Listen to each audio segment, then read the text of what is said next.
इस कविता का सार लिखिए। सारांश लेखन यहाँ पे बताया गया है। इसका उत्तर है, इस कविता का मुख्य सार यह है कि जीवन में मुसीबतें तो आती रहती है, उन मुसीबतों का सामना हमें निडर होकर करना चाहिए। हमारे भीतर के घमंड रूपी अहंकार को हमें समाप्त कर परस्पर सहयोग से आगे बढ़ना चाहिए। नफरत को छोड़कर प्रेम भाव से सबको गले लगाना चाहिए। तो चलिए देखते हैं अगला प्रश्न। यहाँ पर एक विचार मंथन दिया गया है। इस विचार मंथन में एक मुहावरा दिया गया है, करत करत अभ्यास जड़मती होत सुजान। इसका मतलब यह होता है कि इसका प्रस्तुत पंक्ति का अर्थ यह है कि निरंतर प्रयत्न एवं अभ्यास करने से बुद्धिहीन या मूर्ख व्यक्ति भी चतुर बन सकता है। निरंतर किसी भी कार्य में कार्यरत रहने से मनुष्य अपने लक्ष्य को प्राप्त कर सकता है। तो देखिए आगे अगला प्रश्न हम देखेंगे, पंचमाक्षर। पंचमाक्षर जो भी है, मतलब जो पंक्तियों में पांचवा अक्षर आता है उसे कहते हैं पंचमाक्षर। के अनुसार पतंगों में उचित शब्दों की जोड़ियां मिलाइए। जैसे यहाँ पर आंसर में दिया गया है, कंगना, संघमित्रा, पंख, कंकाल, क ख ग घ, ये जो है ये यहाँ से इसका नुक्का बन गया है इसके ऊपर का। तो दूसरा पंचमाक्षर है गंधर्व, अंदर, अंतिम, मंथन। तो यहाँ पर जो दिया गया है वह उचित जोड़ियाँ इसकी दी गई है। और तीसरा चंचल, जंजाल, पंछी, झंझा, ये जो है इसका उपयोग यहाँ पर किया गया है। कंठ, डंडा, पंडरी, घंटा, इसमें जो ट ठ ड ढ न, ये पंचमाक्षर जो है, इस पंचमाक्षर का उपयोग इस नुक्के के लिए किया गया है। तो अगला देखेंगे, प फ ब भ, चंबल, इम्फाल, अचंबा, चंपारण्य। तो ये जो म है ये इसका उपयोग यहाँ पर नुक्का देने के लिए किया गया है। तो चलिए दोस्तों अगला प्रश्न देखते हैं। निम्नलिखित पंक्तियों को पूर्ण कीजिए। पहला प्रश्न है, धूप छाव जीवन का हिस्सा।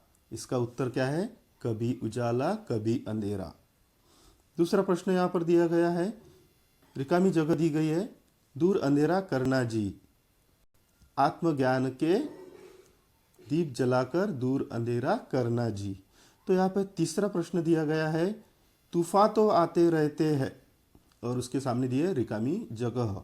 तो तूफान तो आते रहते हैं, इसका उत्तर है इनसे भी क्या डरना जी। तो यहाँ पे चौथा प्रश्न दिया गया है, जीवन में रंग भरना जी। पहले है रिकामी जगह दी गई है शुरू में, और बाद में है जीवन में रंग भरना जी। इसका उत्तर है सत्कर्मों की तुलिका से जीवन में रंग भरना जी। तो चलिए आगे चलते हैं और अगला प्रश्न देखते हैं, निम्नलिखित वाक्य सही है या गलत लिखिए। तो यहाँ पर पहला प्रश्न दिया गया है, जीवन में हमेशा सुख दुख आते रहते हैं। उसका उत्तर है सही, क्योंकि हमारे जीवन में सुख दुख तो हमेशा ही आते ही रहेंगे। दूसरा प्रश्न दिया गया है कि समय हमेशा बदलता रहता है। उसका उत्तर क्या है, सही है। तीसरा प्रश्न दिया गया है, जीवन में आने वाली मुसीबतों से हमें डरना चाहिए। ये क्या है, गलत। ये है इसका गलत, ये है उसका उत्तर। तो चौथा प्रश्न यहाँ पर दिया गया है, हमें जो मिलता है उसी में हमें संतोष रखना चाहिए। उसका उत्तर है सही। तो चलिए दोस्तों यहाँ पर हम आगे चलते हैं। निम्नलिखित शब्दों का वाक्यों में प्रयोग कीजिए। जो शब्द दिए गए उनका हमें वाक्यों में प्रयोग करना है। तो यहाँ पर है हिम्मत। हिम्मत का क्या होगा, कठिन प्रसंग में मनुष्य को हिम्मत नहीं हारनी चाहिए। यह होगा वाक्य में प्रयोग। तो अगला देखेंगे दोस्तों, प्रश्न दूसरा, नफरत। नफरत का वाक्य में प्रयोग होगा, हमें किसी से भी नफरत नहीं करनी चाहिए। ये होगा वाक्य में प्रयोग। तो चलिए दोस्तों हम अगला प्रश्न देखते हैं। अगला शब्द है सत्कर्म। इसका हमें वाक्य में उपयोग करना है, मनुष्य को हमेशा सत्कर्म करने चाहिए। अगला प्रश्न है, अगला जो शब्द है वह है धीरज। और उसका हमें वाक्य में उपयोग करना है। मुसीबत के समय हमें अपना धीरज नहीं खोना चाहिए। अगला शब्द है अभिमान। हमें अपने देश पर अभिमान होना चाहिए। ये हो गया अभिमान शब्द का वाक्यों में प्रयोग। तो अगला प्रश्न देखिए दोस्तों, अगला प्रश्न है निम्नलिखित प्रश्नों के उत्तर एक एक वाक्य में लिखिए। आप पहला प्रश्न दिया गया है कवयित्री ने जीवन में किससे न डरने की बात कही है। इसका उत्तर है कवयित्री ने जीवन में तूफान रूपी मुसीबतों से न डरने की बात कही है। अगला प्रश्न, जीवन कौन सा खेल है। इसका उत्तर है जीवन हार जीत का खेल है। अगला प्रश्न है दोस्तों, मनुष्य को अपना जीवन कैसे व्यतीत करना चाहिए। इसका उत्तर है मनुष्य को अपना जीवन हंसकर व्यतीत करना चाहिए। अगला प्रश्न हम देखेंगे, रात के बाद क्या आता है। रात के बाद क्या आता है। रात के बाद हमेशा सवेरा आता है। इसका अगला प्रश्न और देखेंगे,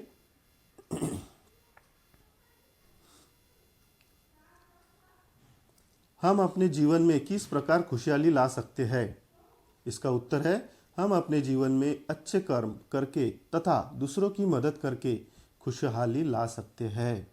अगला प्रश्न हम देखेंगे, दूसरा, मनुष्य को अपने जीवन में धीरज क्यों धरना चाहिए। मनुष्य को अपने जीवन में धीरज क्यों धरना चाहिए। इसका उत्तर है मनुष्य को अपने जीवन में धीरज इसलिए धरना चाहिए क्योंकि मनुष्य के जीवन में आने वाला समय हमेशा एक जैसा नहीं रहता। सब्र का फल हमेशा मीठा ही होता है। दुख के बाद सुख आता है, यही जीवन की रीत है। तो आपको यह प्रश्न का उत्तर समझ में आया होगा। तो देखिए अब हम देखेंगे व्याकरण और भाषाभ्यास। तो व्याकरण और भाषाभ्यास में निम्नलिखित शब्दों के समानार्थी शब्द लिखिए। यहाँ पर कुछ शब्द दिए गए हैं, दिन, खुश, हिस्सा, समय, राह। तो इन शब्दों के समानार्थी शब्द यहाँ नीचे दिए गए हैं। दिन का समानार्थी शब्द है पहला दिवस, खुश का समानार्थी शब्द है प्रसन्न, हिस्से का समानार्थी शब्द है भाग, समय का समानार्थी शब्द है काल और राह का समानार्थी शब्द है रास्ता। तो चलिए अगला प्रश्न देखते हैं। निम्नलिखित शब्दों के समान तुक वाले लयात्मक शब्द लिखिए। तुक वाले लयात्मक शब्द मतलब जो हम अंग्रेजी में कहते हैं राइमिंग वर्ड्स।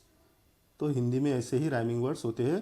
तो ऐसे लयात्मक शब्द हमें यहाँ पर लिखने हैं। तो देखिए दोस्तों, हिम्मत का ये पहला शब्द है हिम्मत, खेल दूसरा है, तीसरा है हाथ, चौथा है डरना और पांचवा है सच्ची। तो इसके जो उत्तर है यहाँ पर हम नीचे दिए गए हैं। हिम्मत का यहाँ पर दिया गया है कीमत, खेल का भेल, हाथ का साथ, डरना का मरना और सच्ची का कच्ची। तो आप समझ गए होंगे। तो अगला प्रश्न हम देखेंगे यहाँ पर। तो दोस्तों यह वीडियो अगर आपको पसंद आया हो तो इसे लाइक ज़रूर करना और अपने दोस्तों के साथ शेयर भी करना। अगर ऐसे ही वीडियो आप चाहते हैं तो इस वीडियो को सब्सक्राइब करना और नोटिफिकेशन में बेल आइकन को ऑल को सिलेक्ट करना ताकि आपको ऐसे ही नए नए वीडियो मिल सके। तो देखिए अगला प्रश्न है, निम्नलिखित वर्णों को सही स्थान पर रखकर अर्थपूर्ण शब्द तैयार कीजिए। यह जो शब्द दिए गए हैं ये सभी शब्द